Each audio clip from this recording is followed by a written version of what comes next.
everyone, this is the CR-10 3D printer we just got not long ago.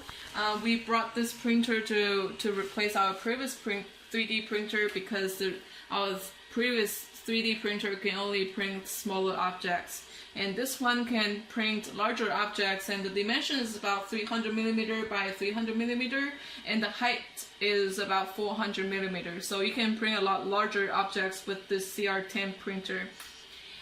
So the packaging for this printer is really good. It comes with really robust and thick foams packaged all around the frame, and I would say this printer came in with about 80 to 90% pre-assembled.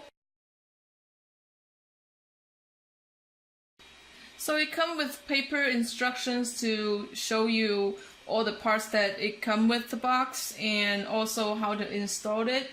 And if you have, after reading this paper instruction, if you still have questions, it actually comes with a SD card, and you can use this as there is like a PDF electronic version of instruction you can use to. It has a little bit more better steps on how to install the printer, and like I said, it came about 80 to 90% pre-assembled. All you have to do is on the right hand side you have a bracket with 4 screws to put the screw on, and then there's also 2 screws on the bottom to install the top piece to the base piece or the bottom frame.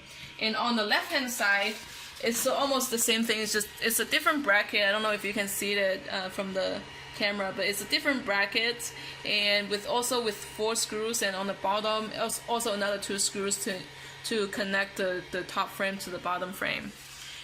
On the cabling side, it's also pretty simple.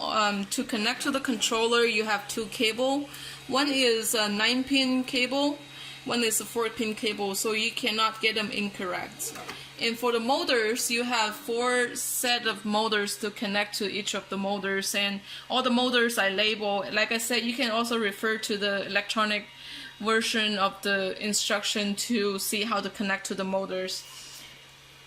And then on the controller side, so there's like there's a switch to switch between 220 and 110. So make sure you do this connection before you connect to your outlets. Before you use the printer, make sure you do the bed leveling first. What it is to level the base to the nozzle. You want to start doing that by turning the nozzles counterclockwise to tighten the spring here. You can see there's a spring here, so you want to make it counterclockwise. Turn the knobs counterclockwise to tighten the spring, and you want to do the same for all 4 corners. And then on the controller side, you want to come here and go to prepare in auto home. The nozzle will move to the lower left corner, and it will get really close to the base plate. And then after that, you want to disable the stepper motors. After you finished, and you turn the knobs clockwise, and then you probably want to use a piece of like thin papers or A4 papers, and then you keep turning the knobs until there's only a little room left.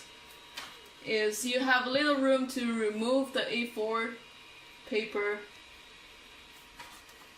and that would be too tight. See, if you cannot pull the paper out, that's too tight, and then you go back to the other way until you can still slightly move the paper in and out.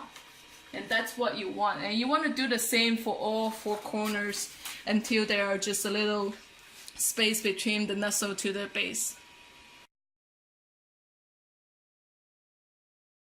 This printer comes with this white PL8 filament, but we haven't tried to use this one because we have a big roll of black filament, and we use this printer to print out this little object here. We just tried smaller objects for now. We haven't tried larger object yet, but look at how smooth it is. It's dark, so it's really hard to see, but it really came out good.